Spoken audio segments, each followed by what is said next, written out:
Welcome and bienvenidos to our new program called Next Generation, highlighting the many creative journeys of next generation leaders. In this series, I will bring you the stories of young leaders in science, literature, medicine, education, and business. Those who have chosen to reach further, travel farther, innovate, and take the risks often necessary to make a difference in their own lives, in those of their families, their communities, and someday in the world. My name is Julieta Garcia. For over 22 years, I had the great privilege of serving as president of the University of Texas at Brownsville. Through that work, I came to know the stories of many of our students that overcame great obstacles to attend college and through great sacrifice of their own and of their families, make it through. Getting to know their stories was always a great inspiration to me. So I thought I'd chase some of them down, interview them, and let you hear in their own words what they're up to now, what their challenges were, and what they hope to accomplish in the future. I promise you will be as inspired, amazed, and humbled by their accomplishments as I have been. Now let's get started. Welcome to our studio today, America Gonzalez Rosas, who defines herself in some ways as her mother's daughter.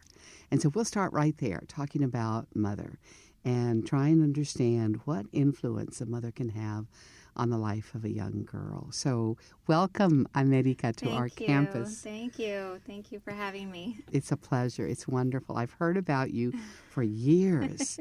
I've heard stories. I've heard about your dreams. I've heard about what you're doing in the next version of yourself. And then today, I finally get to meet you person to person. So not only am I going to meet you, but everybody who hears our podcast is going to get a chance to meet America also and then hear your story. So muchísimas gracias por estar con nosotros. De nada. Thank you for having me. Okay, so now let's talk a little bit about how first your name, because your name is so elegant and so beautiful and not so accidental, I'm sure. Right. Tell us about why you were named America. Sure. So I was born on the 4th of July. And so Of course you were. Yeah. I mean, why didn't I know that? Okay. And so actually, it's a funny story because my mom thought she was having a boy. And, she already had a name picked out, which was Alejandro. And, that was a name. And then turns out, no, it wasn't a boy. It was a girl.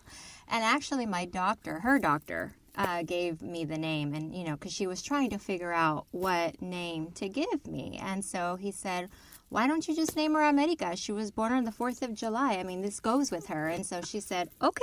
And that's how it went. Well, I'm glad it was you and not Alejandro. I know, right? Thank you. Well, that's a beautiful part of the story. Yes. I didn't know that. Yes, Well, yes. of course. Very okay. unique. So you were born on the 4th of July. Yes, and you ma'am. were supposed to be a guy. Yes, I Turned was. out to be a beautiful young lady.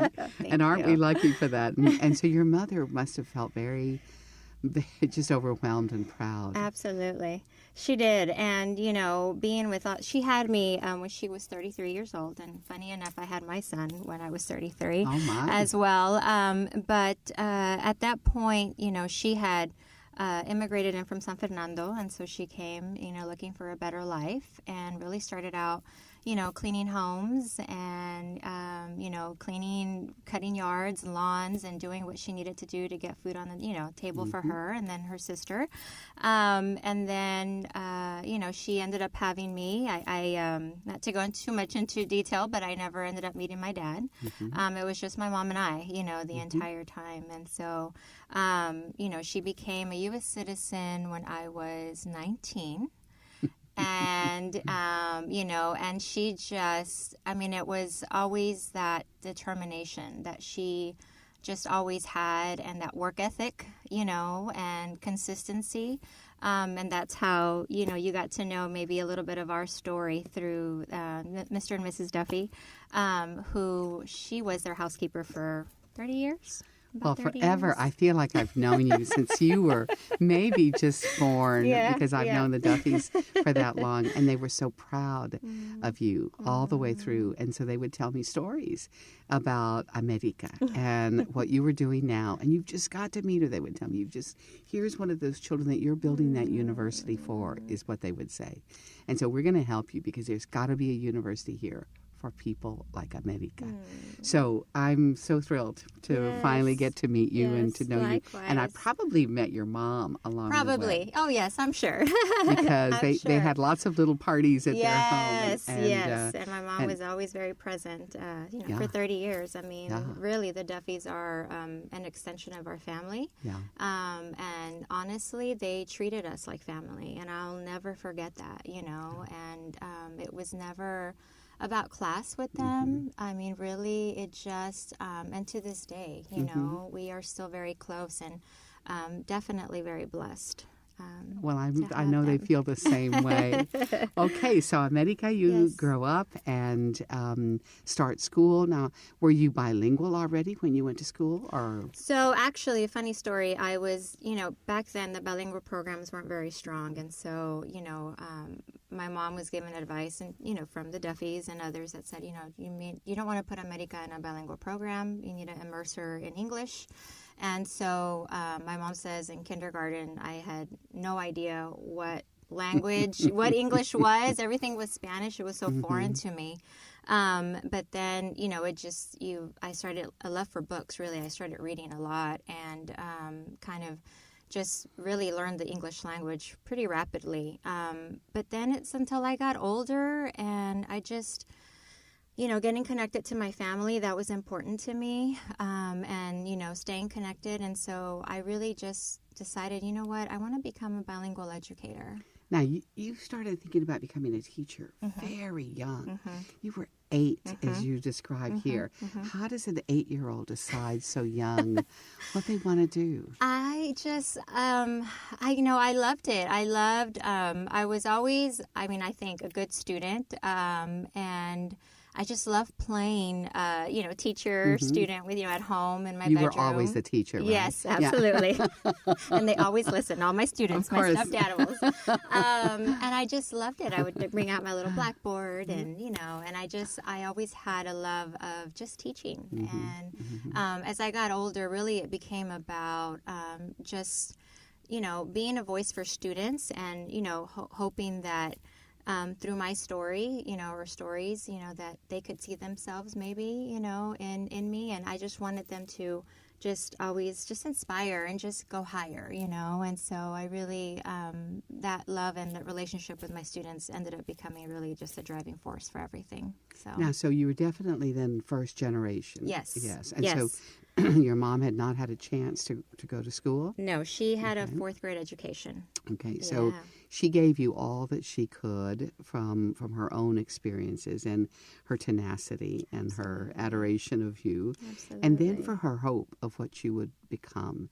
So you make it through school, you graduate from where did you go to high school? Hannah High School. Hannah High School, okay. Yes, And then you came to UT Brownsville. Correct. Okay, so of course you came to UT Brownsville because you were such a great school, but also because it was right here. Absolutely. So, and that was, important to me. I wasn't ready yet. Again, like I mentioned, it was just my mom and I, and we ended up, I ended up growing up too with my aunt, her sister, and my cousin. We all were together in a home, but, family was just so important. And plus, UTB, I'd heard so much to the Duffys, and, there was no way that I could, have gone anywhere for my bachelor's. No. And I'm just so glad I did. I mean, I had such a great experience here, especially with the bilingual education, the bilingual courses that I took.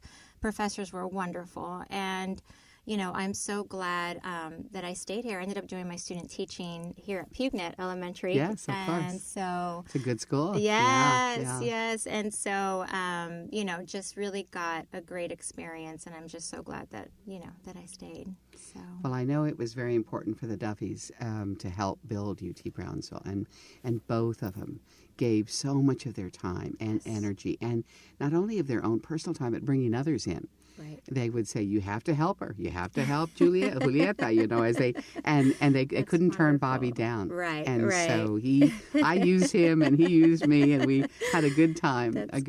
Doing it.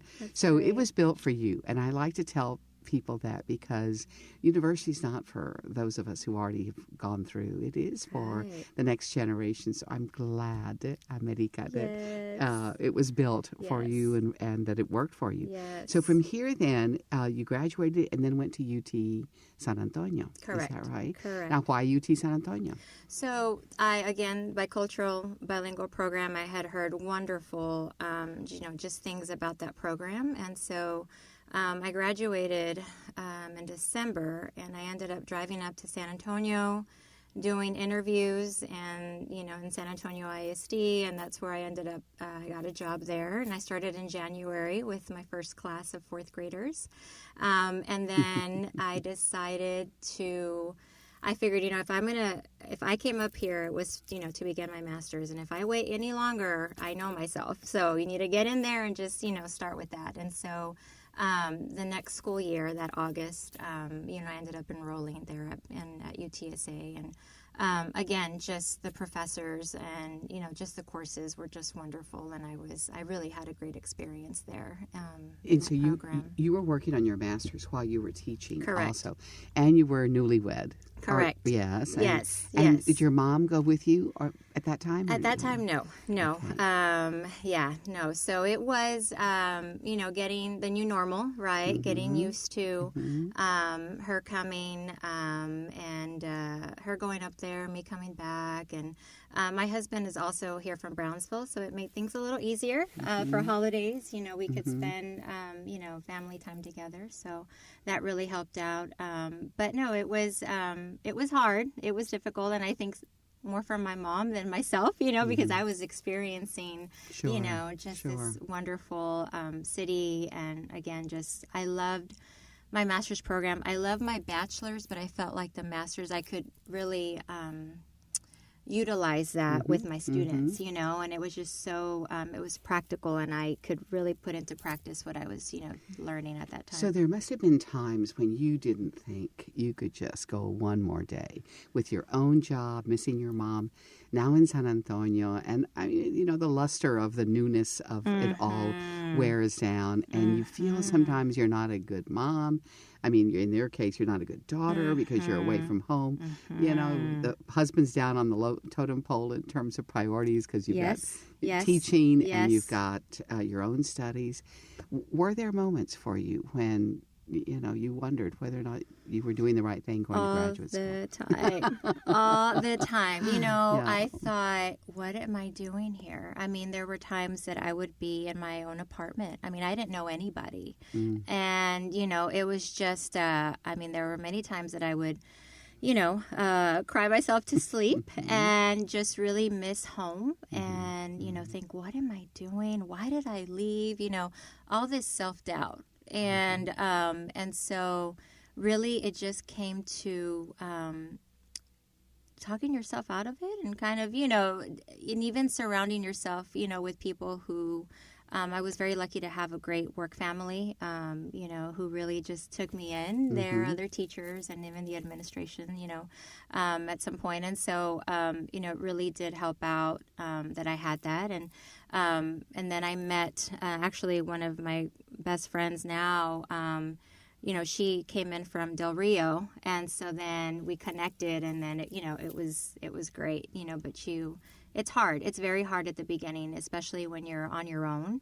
You've never been on your own, and it's scary. It's very scary. And so but luckily I had my mom praying for me and my safety, and so Prendiendo velas, probably. Oh yes. And, so velas seem to many solve rosaries. Yes, and lots of rosaries. But I think it's good for students to hear that they also that many of us had those moments of worry and concern and downright defeat and thinking, maybe I'm an imposter, maybe I shouldn't be here, maybe I'm not smart enough. Oh yes. And then you wake up and you're back at it again. Yes, you're right. Everything you just described, and that self-doubt. I mean, you can really just talk yourself your mind is so powerful, you know, and, you know, you just really have to work hard at just getting out of that, you know, that funk, I guess, you know, and just keep But going. something drove you not only to get that master's, but then to go and get a second master's. Tell us what was driving you and that experience. Our district at the time had a partnership with Trinity where, you know, we were able to, if there was anybody who wanted to attend Trinity at the time, would get some sort of discount on the tuition. And so I had heard, again, great things about the program, and that I thought, I'm not worthy enough for Trinity. You know, I thought, there's no way they're going to take me. You know, I thought, well, let me just try, and what's the worst that can happen, you know? And so I ended up submitting my application, and then, you know, I got accepted, and I was just over the moon, just excited, you know, about it. And really, again, very grateful. I just love learning. I love it. I feel like you never stop growing, you never stop learning, and so I just loved it. And so at that time, I was at one campus, and they ended up converting that campus into like an early college, high school or something. Yes. And so we had to make the transition to another campus, you know, in the district. And so while that was happening, I was doing my master's at Trinity, and then I ended up graduating, and at that time, the principal at the campus had, you know, mentioned, you know, there may be a position coming up for, you know, an instructional, you know, leader on campus that, you know, I really would recommend you apply for it.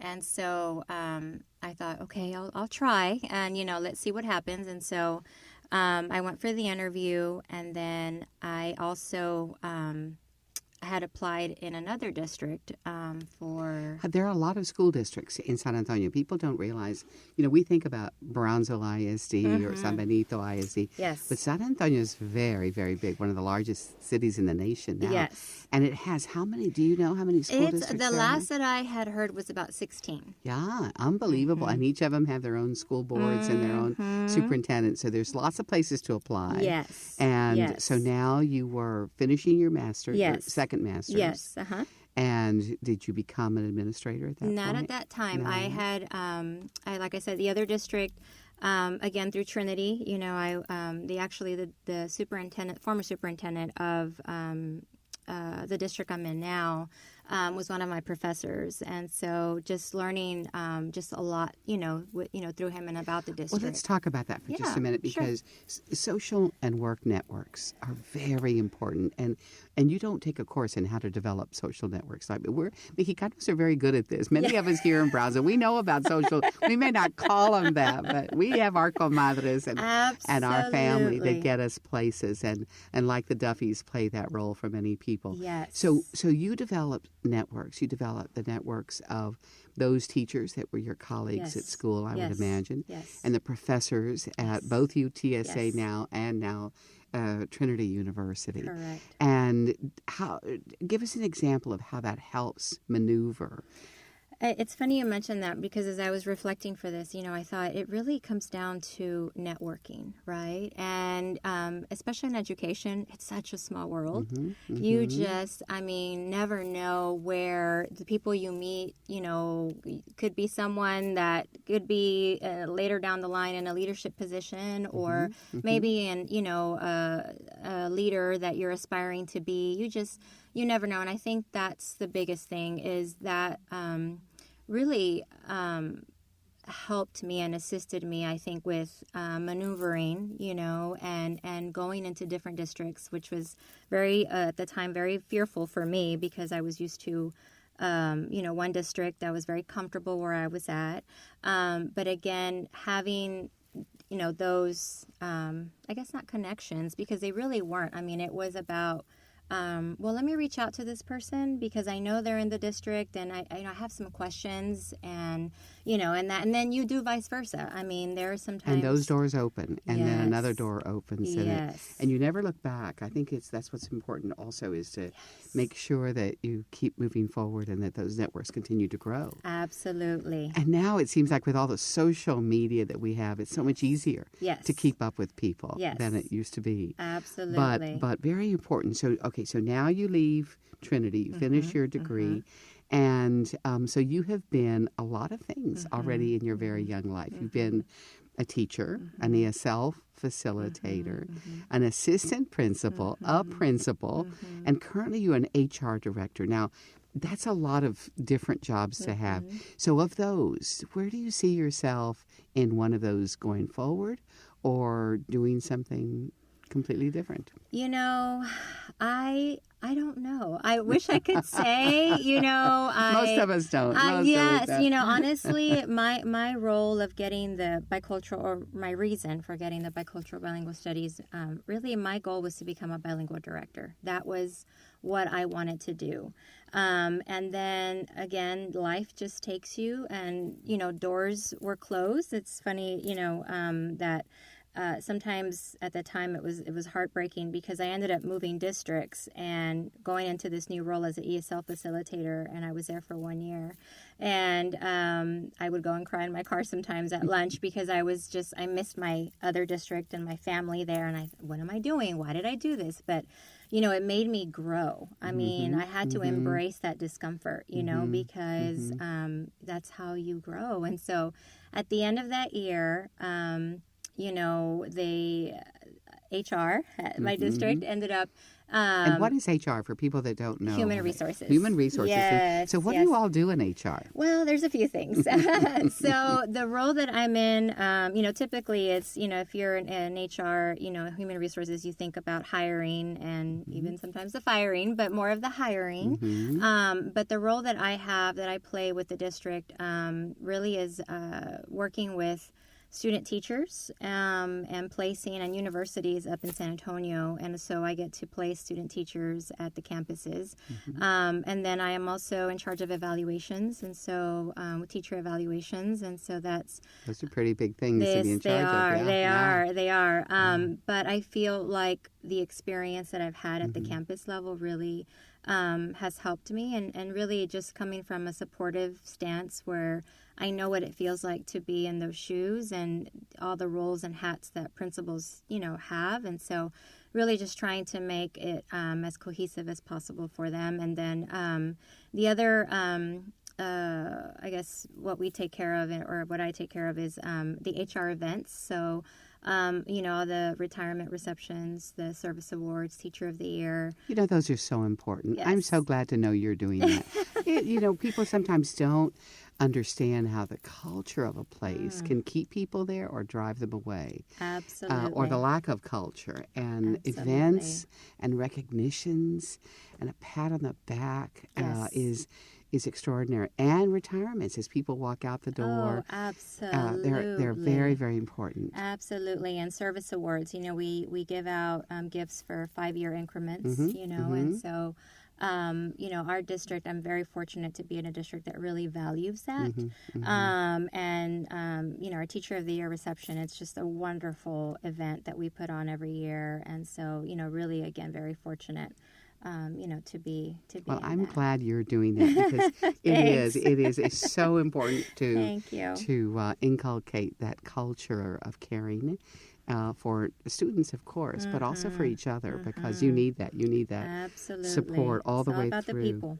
So, you've got still so many years ahead of you in education, and most of us end up in a place that we could not have foreseen. We have no idea to predict. Somebody pats us on the back or on the shoulder and says, why don't you think about applying for this job or going back for another degree or whatever. Now, sometimes parents don't understand that, right? Right. Ya me lo acabas, mija. Right. Are you done yet? Right. What does your mother think about where you are and where you're going? My mom actually has said, when are you getting your doctorate? And I said, I know, Good for her. And she, for not, she has a degree in life. Yeah. I am half the woman she is, but she has, and again, it's been influenced by the Duffys and others, Sure. That have really put the emphasis on education. And so for her, that's, so important. She would say, you don't want to end up doing what I'm doing. Look what we're doing, manual labor, and, a degree is something no one can take away from you, America.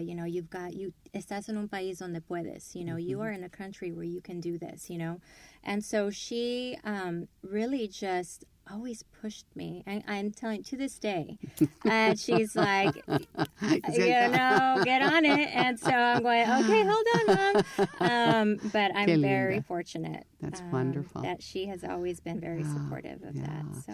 Well, sometimes we want so much for our babies. We want so much more than what we had. Even if we had a wonderful life ourselves, we can see where we want to push them forward. Absolutely. And so she should keep doing what she's doing. I'm sure she doesn't need me. Yeah, doesn't need me to tell her that. So now let's imagine for a second that I had a room full of students, and they're at the University of Texas at the Rio Grande Valley, and they've never left home to go away to school, and they're thinking, well, America was very unique, and she had this mother who loved her and adored her, and a supportive family.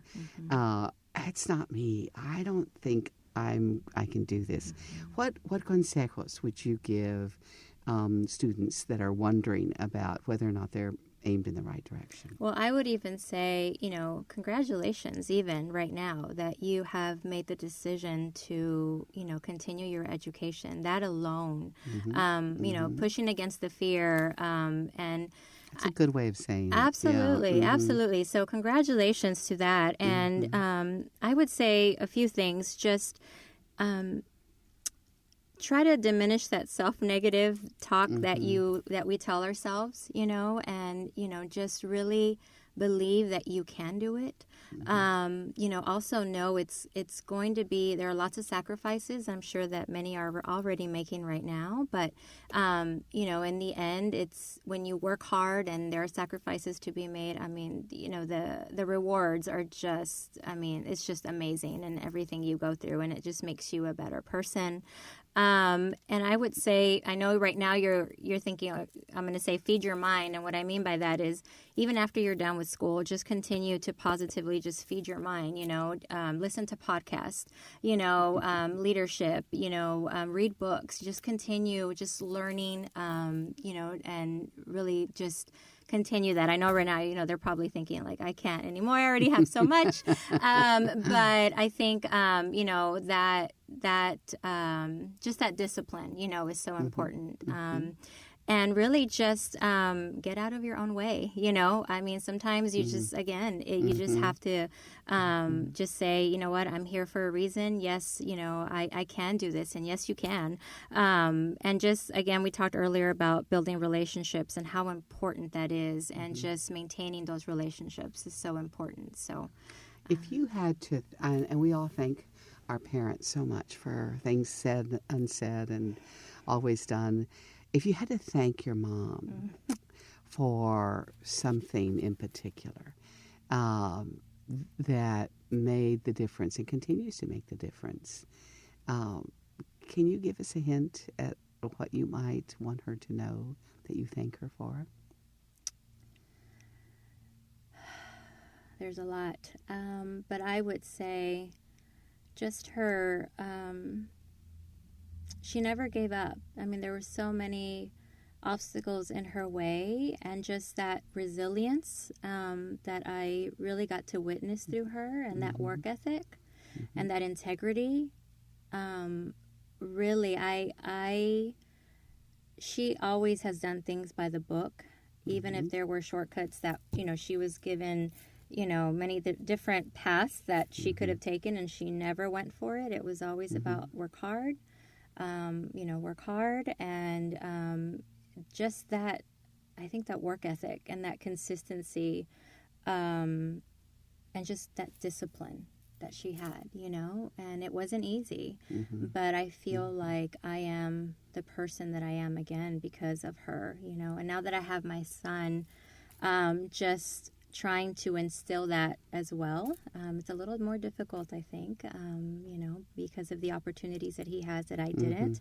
But I'm so grateful to her, for just never giving up and for always, doing things just the right way, and just having that work ethic was just so important to me to get to really see while I was growing up. Well, it worked what she did, and the way she supported you, and the dreams that she had and has for you are obviously merited by you and have brought great results. So, muchísimas gracias por estar con nosotros hoy. Thank you so much. No, thank you for coming back to campus and allowing us to tell your story with you.